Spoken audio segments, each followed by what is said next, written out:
Sarah spills coffee before work and quietly says, "That's just my luck." A friend cancels plans and almost instinctively she responds, "People always let me down." A small opportunity doesn't work out and she shrugs it off with, "Nothing really changes for me anyway." Now, none of this is dramatic, none of it sounds emotional. It just sounds familiar. And after a while, you begin to notice something. Some people are not only reacting to life, they are slowly living inside a story they've repeated for so long that they no longer question whether it's true.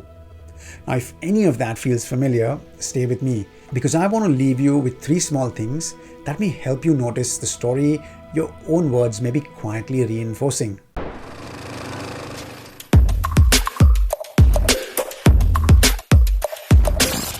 Hello and welcome back to the channel.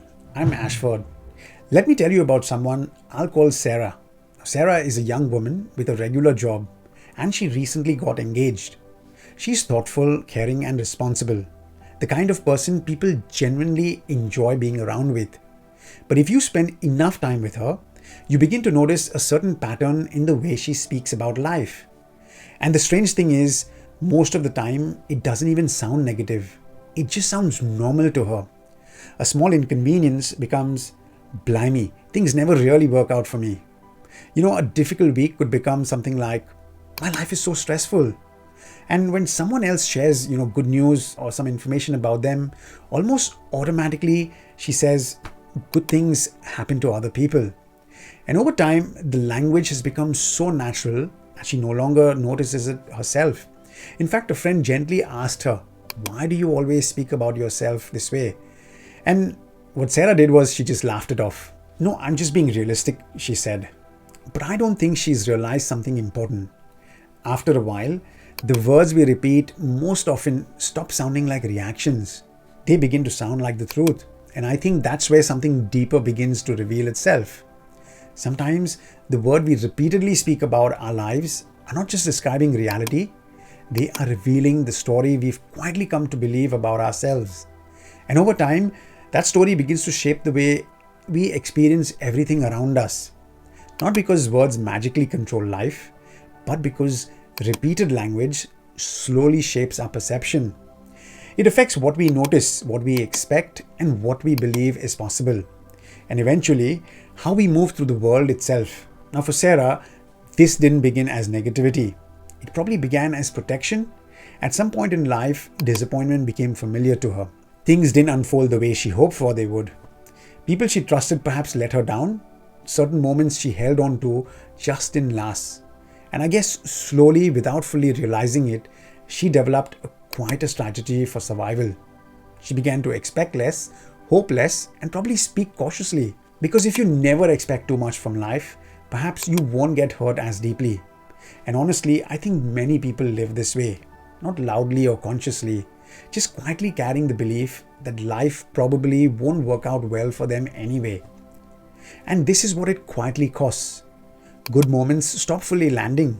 Encouragement becomes difficult to receive. And opportunities, they begin to feel heavier than they really are. And slowly, your world starts becoming smaller without you even noticing it. Because after a while, you are no longer expressing how you feel, you are just reinforcing it. And eventually, the story becomes so familiar that you stop questioning whether it's actually true.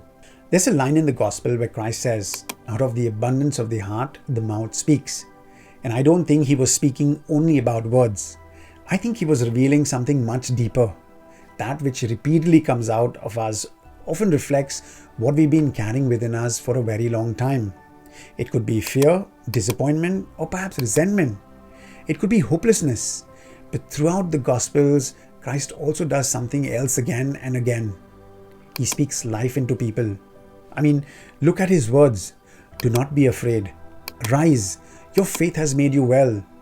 Now, he does not say this as empty positivity or as denial, but as an invitation into a different way of seeing and living life.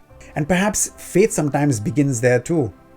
Not by pretending that life is perfect, but by refusing to keep speaking as though hope is impossible. So what do we do with this? Well, here are 3 small things you can try. First, pay attention to one phrase you repeat often about your own life. Something automatic, something subconsciously you say, like, this always happens with me. I'm just unlucky. Or the most famous one, not too bad. And instead of immediately accepting it as truth, pause for a moment and ask yourself, is this actually true? Or has this phrase become familiar?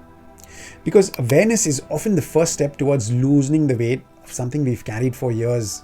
Second, the next time something small goes wrong, notice your first interpretation of it. Now, don't force fake positivity. I'm not asking you to deny reality. Only pause before assuming the worst possible meaning of it. Sometimes there is another way of seeing the moment. And third, spend a few quiet minutes reflecting on the way you speak about yourself when no one else is around.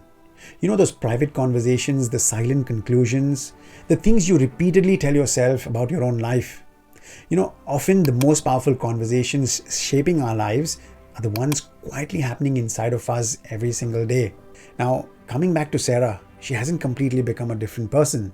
She still has difficult days. She still feels disappointment sometimes. But recently, she started noticing the language she slips into. She pauses before repeating certain phrases. She questions the assumptions she once automatically accepted. And slowly, something inside her has started softening.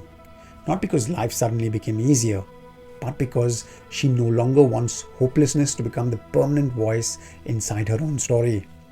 Now, if you've spent years speaking about your life through the lens of disappointment, perhaps the invitation is not to pretend everything is fine. It is simply to begin questioning the story you've quietly accepted as true. Because the words we repeat most often do not reveal what we believe. Over time, they can begin shaping the way we live. Take that thought with you this week. And if you know someone who has quietly started expecting the worst from life, perhaps share this reflection with them. And before I close, I just wanted to share with you something. Now, since the start of this year, alongside these reflections and videos, I've also been working on my first book. It's called Scams Unmasked, Inside Modern Fraud, Stories of Trust, Loss and Control. Now, this book is a story-driven exploration of modern fraud told through different fictionalized characters and situations. In many ways, it carries the same heart behind this channel, which is simply trying to understand people a little more deeply. The book is available on Amazon, and I'll leave a link in the description below if you'd like to check that out. I'll see you in the next one. Until then, cheers and God bless.